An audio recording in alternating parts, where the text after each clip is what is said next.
كريمه الام ديالها تلاقات بصديقه ديالها قالت لها الابنه ديالك بغيتها لخويا، من الطبيعي غتمشي تستشر مع الاب ديال كريمه يعني الزوج ديالها.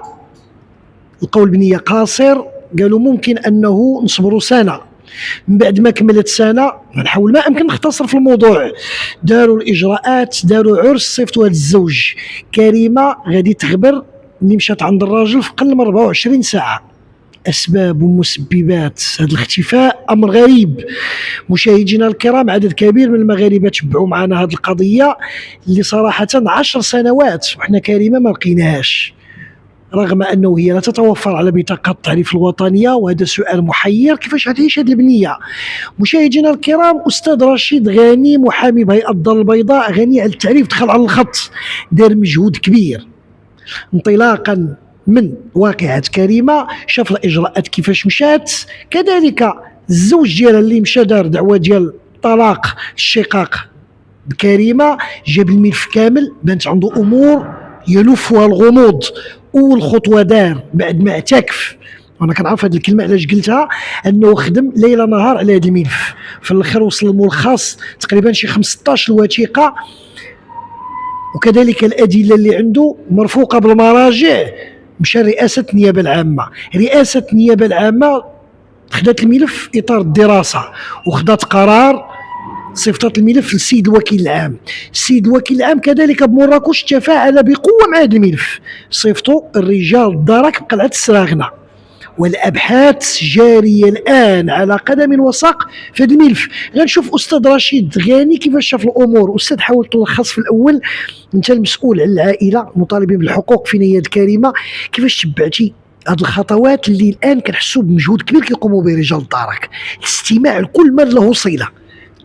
تماما، شكرا الاخ يوسف، مرحبا بكم، مرحبا بالمغاربه داخل ارض الوطن خارج ارض الوطن، والشكر الموصول دائما، وكنركز على المغاربه خارج ارض الوطن اللي هما كيعود لهم الفضل الكبير في هذا الملف، ولانهم عطاو واحد المعطيات وتلقائيا، بمعنى بان ما عندهم حتى شي علاقه مع العائله ديال الكريمه، سواء الاخت ديالها سميره او الاب او الام، وعطاو واحد المعلومات اللي قيمه، وعطاو الاستعداد ديالهم بانهم عندهم افادات اللي كتبين بانه كاين واحد الفعل جرمي في الواقعه ديال الاختفاء الغامض لكريمه منذ شهر فبراير 14 فبراير 2016. يعني دابا كنتكلموا على 10 سنوات وما يزيد عليها، اذا فتنا واحد 10 سنوات.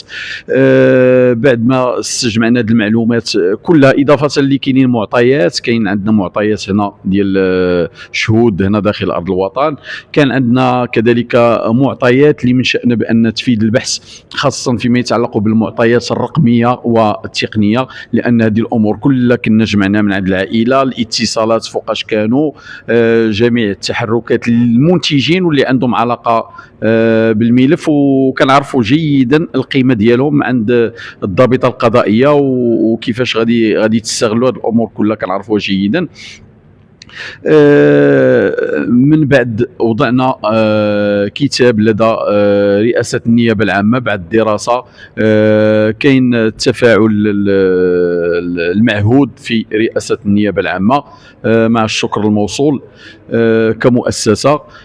كذلك تحل الملف على السيد الوكيل العام بمراكش بعد دراسة للملف، وقلنا دراسه يعني راه كنتكلموا على واحد الدراسه معمقه، لان كنتكلموا على ملف اللي جمعناه من 3 ديال المحاكم باش تجمع هذا الملف، اضافه لمجموعه من المعطيات، لان غير التوضيح تقريبا ديال هذه النقاط راه كنشمل ما يقارب 15 صفحه زائد 4 صفحات، هنا كنتكلموا على 19 صفحه.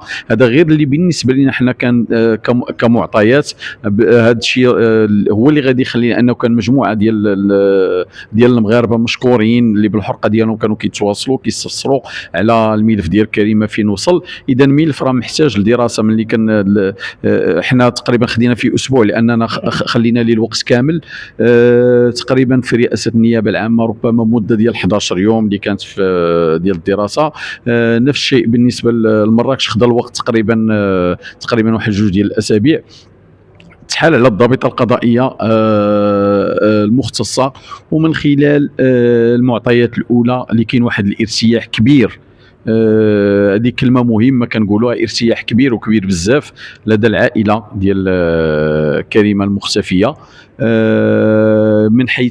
من حيث الظروف ديال الاستماع، من حيث تعميق البحث، لانه مثلا الاب ديالها ولا الاخت ديالها ولا الام ديالها ملي كيحسوا بانه راه هو نيس بنفسه هذاك اللي يدير الشكايه كان مع واحد البحث اللي معمق كبير، هنا كيبدا كيجي الارتياح، كيشعر بانه راه غادي كيقرب الحقيقه. يعني واحد الاسئله اللي دقيقه، ما كنتكلموش على مثلا استماع ديال ربع ساعه ولا ديال ثلث ساعه، كانت واحد المواجهات شيء كله غادي نخليوه بين قوسين، ما غنكشفوش عليه لانه غيبقى في هذه المعلومات كلها عندها علاقه بالسريه اللي كنأكدوه 1000 مره بان الثقه كبيره ديالنا في الضابطه القضائيه المشرفه على الملف هذا ناتج على ديك على الارتياح اللي شفنا عند هذيك العائله المكلومه اللي كانت بادئ الامر.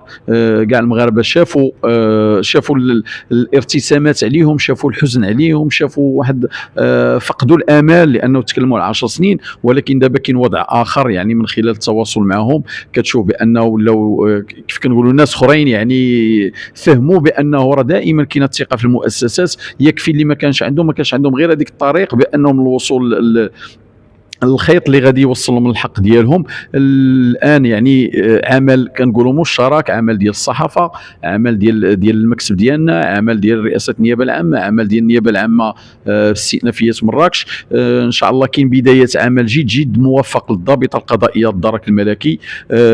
كنعود الشكر لهم ولو في البدايه ديال البحث، ولكن من خلال البوادر والطريقه ديال البحث يعني كتبين لك بان كاين واحد التفاعل جدي بشكل كبير مع هاد المعطيات، وبانه كاين يعني في كيف كنقول في ادق التفاصيل بانهم كيبحثوا فيهم. وان شاء الله غادي يكون التوفيق للجميع بما في ذلك حتى المغاربه اللي خارج ارض الوطن اللي عاونوا هذه العائله بزاف، والشكر لهم بالنيابه حتى على الاخت ديال كريمه اللي هي سميره. يعني راه كتشكر هاد الناس، كتشكرهم بزاف، سواء من ايطاليا سواء من فرنسا. الناس اللي تواصلوا عطاوهم واحد المعطيات اللي جد مهمه، اللي كنعرفوا القيمه ديالها بان غادا تفيد في البحث. وكيبقى دائما الباب الاول هو الباب ديال الصحافه اللي تعاملت مع هذا الملف بواحد الايجابيه كبيره، وهي اللي خلاتنا حتى حنا ربطوا بين التواصل، هي اللي خلات هاد الناس كلهم ربطوا التواصل، وهذا هو المعهود في القنوات ديالكم.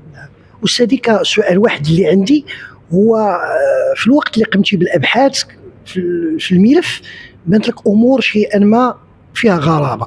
انا اعلم جيدا السريه، هذا امر يخص رجال الدرك، ولكن في الوقت اللي كنتي انت كتعمق في البحث وكتعطي الاطار القانوني كيفاش كتشوفوا انت اللي كراسلتي برئاسه النيابه العامه، انطلاقا من الخطوات اللي دار الزوج والتناقضات اللي كتعلق انا هاد البنت ما قربتش ليها، فيما بعد شهود لقيتهم كيقولوا العكس بانه داريهم دخلوا الامور على ما يرام. ثانيا طلقتيها طلاق الشقاق وما طلقتيهاش طلاق الغيبه، وطلاق الشقاق كيفاش درتي ليه وانت ما علمتيش بامور اخرى. المحكمه صدرات الكريمه مسكينه انه هي اللي خصها تخلص 50,000 ريال. بقيتي امور كنقولوا بالدارجه المغربيه استاذي الفاضل ما راكباش، خديتيها كقاعده. وكاين مجموعه من الاشياء اخرى في الموضوع كتعلق من داك الشخص اللي ربط الاتصال بالاب وقال لي بنتك مقتوله، امور كثيره. اعتقد هذا الجهاز بالضبط ديال الدرك الملكي اللي عندهم هذا الملف ذكورا واناث، هذه المعلومات عندي فيهم عندي انه حتى كاين دركيات خدامين بحث دقيق على كل من له صله للوصول للهدف تحت اشراف السيد الوكيل العام. فعلا اولا ملي ذكرتي الفريق ديال الدرك الملكي، يعني الملف لدى فريق من رجال ونساء الدرك الملكي كينسجم مع القيمه ديال الملف، كينسجم مع ربما الانتقالات اللي كانوا، الانتقالات اللي غادي يكونوا. يعني ملي تكلمتي بانه كاين فريق فعلا، لانه ملف كاين فيه معطيات كثيره. السؤال الاول اللي طرحته بانه باش بدينا يعني السؤال البديهي اللي غادي يجي، شنو الدافع اللي غادي يخلي شابه عندها 18 سنه، يلا قفلت 18 سنه، غتختفي في الليله ديال الدخله ديالها؟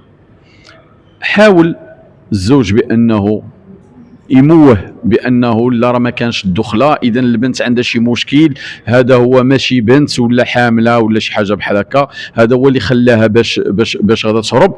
ولكن حنا راه لقينا تصريحات اخرين ولقينا شهود اللي كيقول لك بانه شافوا هذيك الطقوس والعاده ديال العاده والفرح ديال ليله الدخله. بمعنى هذا، وحتى السؤال اللي كان علاش الزوج ملي مشى كيصرح بالاختفاء، يعني مركز غير على هذه النقطه. كيف قلنا بان غير المحضر الاول هذه النقطه تعاودت 5 المرات، بانه الاشكال هو الدخله. الاشكال اذا هنا كتفهموا بانه راه كيقلب على التسبيب، كيقلب على شي اسباب اللي غيحاول باش يخليها بان غادا تكون طعم مثلا للدرك الملكي. ولكن الحمد لله الدرك الملكي كل شيء كيدون، كل شيء غير ملي كتبان المعطيات. حنا لان جمعنا محضر من كل محضر من محكمه، ملي تجمعوا عاد باش لقينا وقفنا على هذا التناقضات.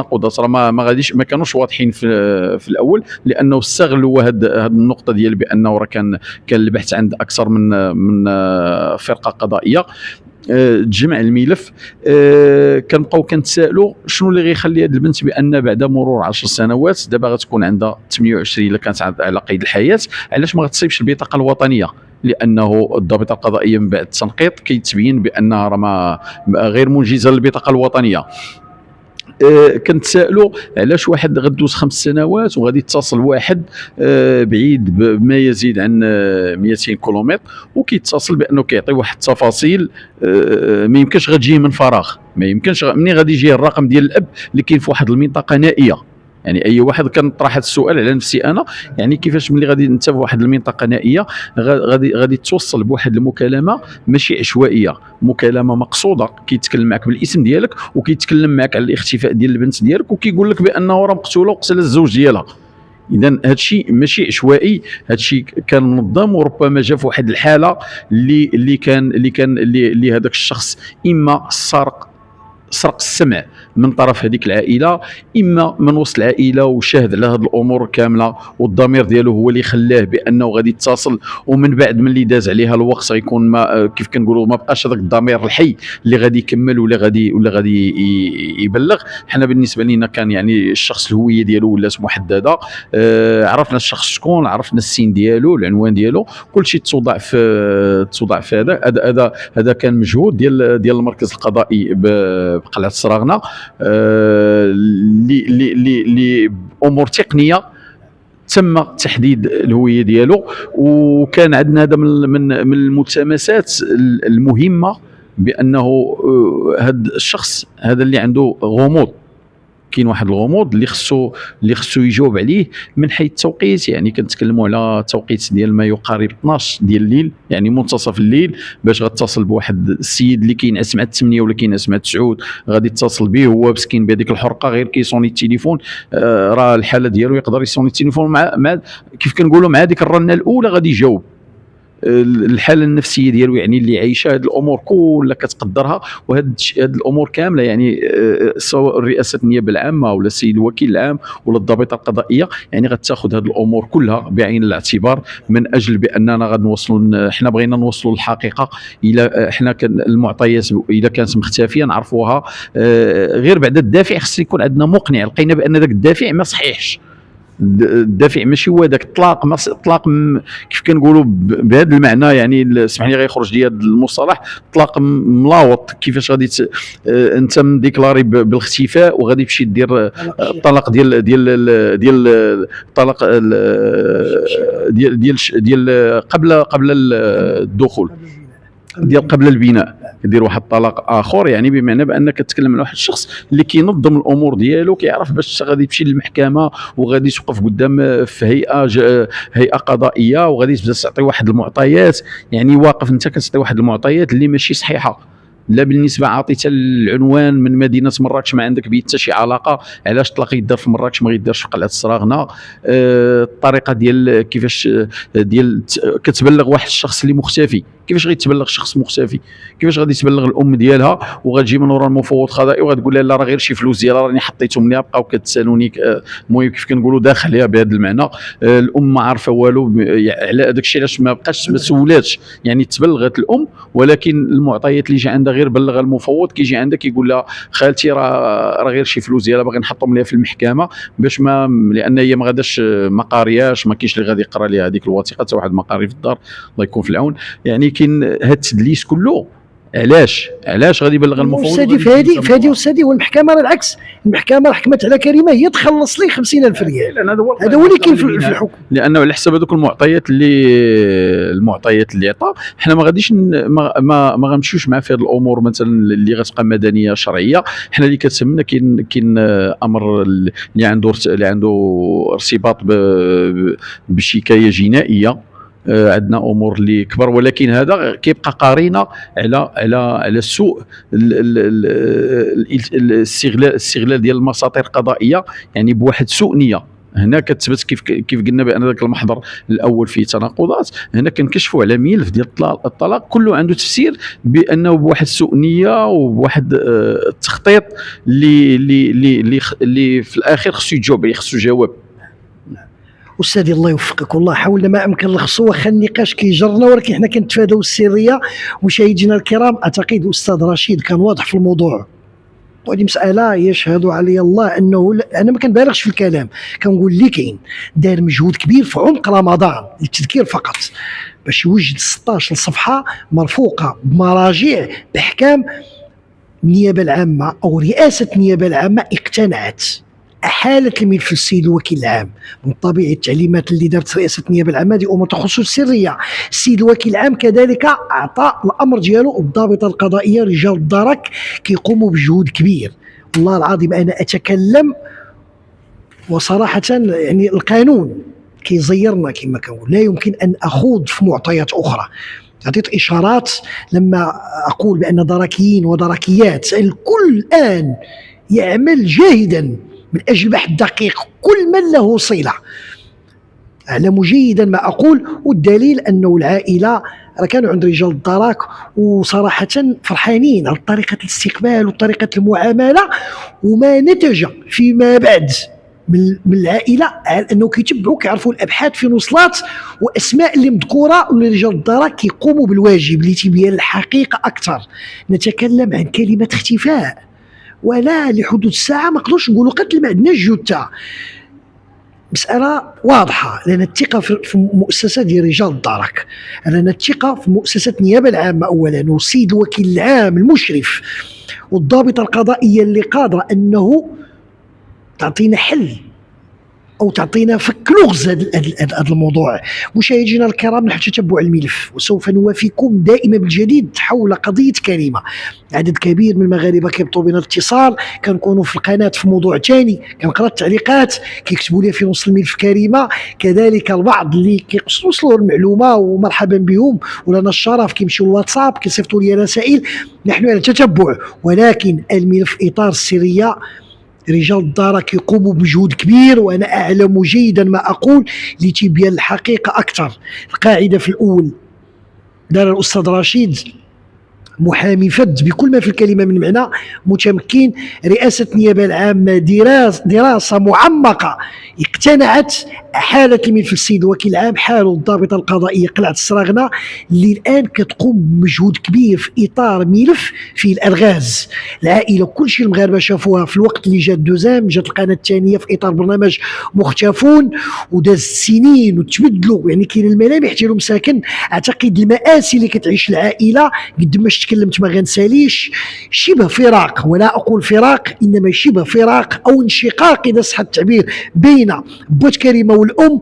هو كاين مسكين في البادية والأم ما قدراتش كتنول الأدوية، كاينة في خريبكا رفقة الابنة ديالها بسبب التنمر، بعض الرسائل ديال البعض. وانا تكلمت في الفيديو في الوقت اللي قريت رفقة أستاذ رشيد الشهود اللي كيأكدوا بأنه البنت دازت ليلة الدخلة والفرح والسرور يعم في المنطقة، لأنني كيفما كان حال بشر. وانا نقول ليه كريمة أشرف من الشرف. أتى الدور الآن رجال الدرك لبحث معمق لتبيان الحقيقة أكثر، من هو الجاني ومن هو الضحية. مشاهدينا الكرام، تعليق المواطن. شكرا لكم.